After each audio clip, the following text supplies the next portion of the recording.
बिहार के 38 जिला से आए प्रतिनिधियों की एक महत्वपूर्ण बैठक पूर्व सांसद डॉक्टर रंजन यादव के आवास पर हुआ।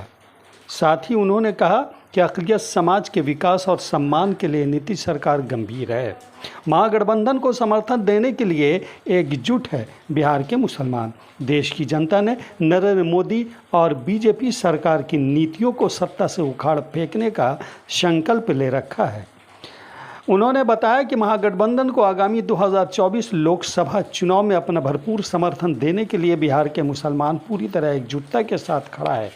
अक़लियत समाज के विकास और सम्मान के लिए बिहार के मुख्यमंत्री नीतीश कुमार की सरकार पूरी तरह से गंभीर है। बिहार के मुसलमानों को सभी तरह के मसाइल और समस्याओं के समाधान के लिए सरकार व आयोग में उचित भागीदारी के लिए मुख्यमंत्री नीतीश कुमार ने अपना जो सम्मान दिया, उसके लिए बिहार की अक़लियत समाज सदा उनकी शुक्रगुजार है।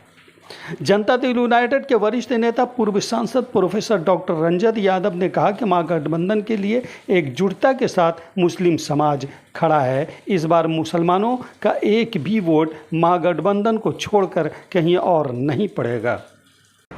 सर ने कहा ऐसे काम नहीं चलेगा, 3 महीना ये तो ठीक है, चलिए सबसे मिले। हमें सर ने ड्यूटी दिया कि आप बिहार का पूरा दौरा कीजिए, असलियत जानिए कि क्या है समस्या। हम एक बार गए, फिर सर ने 15-20 दिन के बाद कहा कि नहीं एक बार और जाइए। 2 बार हमने बिहार का पूरा दौरा किया।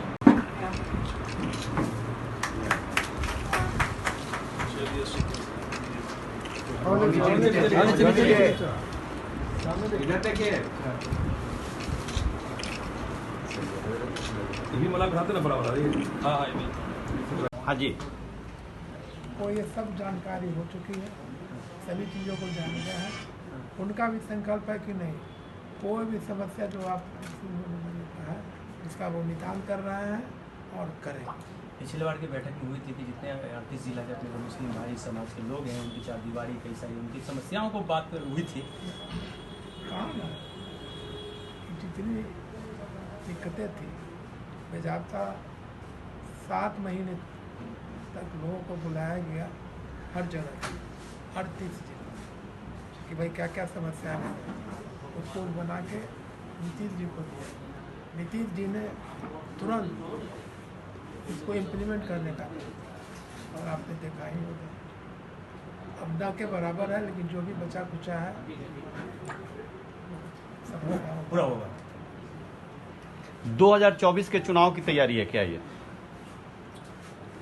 चुनाव की तैयारी तो लोग कर ही रहे हैं, लेकिन जो विकास नहीं हो पाया था, उनकी समस्याओं का निदान नहीं हो पाया था, इनमें में और जितने इंटेलेक्चुअल्स थे जिनकी कई बैठकें हुई पूरे बिहार के 38 जिले से बैठकों से हुई, और लगभग 5-6 महीने तक बैठक के बाद जो लिस्ट बना उसको नीतीश जी को नीतीश जी को दिया गया, और तब से हमारे समझ से सारा काम लगभग ख़त्म है, और जो बचा रहेगा वो करें। देखिए, सबसे इम्पोर्टेंट चीज़ ये पड़ जाता है कि भाई नीतीश गणमान्य मुस्लिम बुद्धिजीवी डॉक्टर रंजन प्रसाद यादव जी के यहाँ आज फिर से दोबारा 21 जून के बाद आए हैं।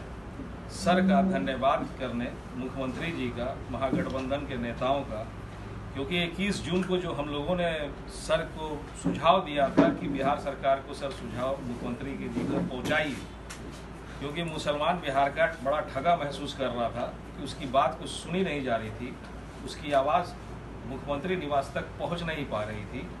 तो इसलिए बिहार के बुद्धिजीवी मुस्लिमों ने सर को माध्यम बनाया कि सर आप हम लोगों की मदद कीजिए और हम लोगों की आवाज़, दबे कुचलों की आवाज़ मुख्यमंत्री जी तक पहुँचवाइए।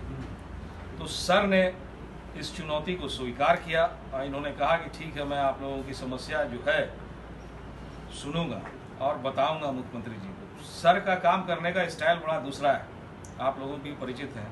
तो सर ने पहले हमारी परेशानी सुनने के बजाय सर ने हमारे को ही टेस्ट करना चालू किया कि पहले बिहार भ्रमण कीजिए, क्या समस्या है आपका, पर्सनल समस्या का हम निदान नहीं कर सकते। आप पर्सनल समस्या बोलिएगा तो उसका निदान नहीं है। तो आप पूरा पहले बिहार भ्रमण कीजिए। जहाँ जहाँ मैं जाता था सर को बताता था कि मैं इस जिला में हूँ, मैं उस जिला में हूँ। सर को बिहार के हर कोने कोने में लोग जानते हैं। तो सर बोलते भी थे कि आप उनसे मिल लीजिए, इनसे मिल लीजिए। तो खैर सर का काम करने का तरीका वो है। जब बिहार का भ्रमण हमने किया एक बार, तो फिर 15 दिन के बाद सर ने कहा कि नहीं, एक बार और जाइए कि वहाँ ओवैसी फैक्टर क्यों है। आखिर जब हम महागठबंधन में हैं या नीतीश जी ने इतना अच्छा काम किया, तो ये बात कहाँ छूट रही है, बिहार के अक़लियतों तक पहुँच नहीं पा रही है, क्या कारण है, इसका जानकारी आप लेकर के। फिर दोबारा मैं गया, पूरा बिहार भ्रमण किया 30-35 दिनों तक। ये सब प्रक्रियाएं 6 महीना पहले से चल रही। फिर सर को हमने कहा कि सर ये हो गया, अब क्या करा जाए। सर ने बोला कि अब बिहार के जो गणमान्य लोग आपको लगते हैं उनकी मीटिंग आप बुलाएं। तो 21 जून को याद होगा, आप लोग भी आए थे, 44 डिग्री सेल्सियस में भी सर के निवास में लोग आए और कोई रैली नहीं था, कोई बहुत बड़ी मीटिंग ऑर्गेनाइज नहीं की गई थी, क्योंकि 38 जिला से 4-5 लोग को ही गिन चुन के हमको बुलाना। वो सब के सब आए और सबने अपने अपने क्षेत्र की समस्याओं के बारे में बताया और अल्पसंख्यक समुदाय में की समस्याएं क्या है उसको बताया गया। फिर सर ने नोटिंग कराया एक एक बिंदुवार और फिर मुख्यमंत्री जी तक पहुंचवाने का काम किया। उस 21 तारीख की मीटिंग में मुख्यमंत्री जी जदयू के प्रदेश अध्यक्ष उमेश कुशवाहा जी को पर्यवेक्षक के रूप में भेजे थे सर के निवास में। वो भी आए थे, उन्होंने भी बात सुनी और सर के द्वारा मुख्यमंत्री जी तक बात हम लोगों की पहुंची और उसका निदान अब होना शुरू हो। जैसे आज आप माइनॉरिटी कमीशन, अल्पसंख्यक सेल का जो बता रहे हैं या मदरसा बोर्ड, ये सब बहुत सारी चीज़ें कई सालों से रुकी हुई थी, वो आप शुरुआत होने लगी। तो बहुत सारी चीज़ें अभी भी बची हुई हैं, लेकिन काम शुरू हो गया। इसलिए सर को आज हम लोग धन्यवाद देने आए हैं कि सर आपके द्वारा हम लोगों का काम शुरू हुआ, बहुत बहुत धन्यवाद। और मुख्यमंत्री जी का बहुत बहुत आभार और धन्यवाद।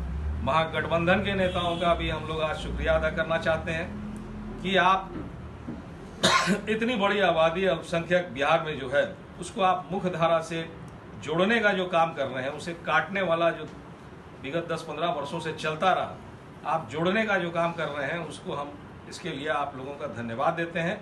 और विगत आने वाले समय में ये छोटा ये नहीं जो आप देख रहे हैं, ये सब डैशिंग है, रैशिंग है, बिहार के हर जिले में इनकी एक अलग पकड़ है। बहुत से लोग इधर उधर की पार्टी में हैं, जो कि मैं किसी पार्टी का नाम नहीं लेना चाहता।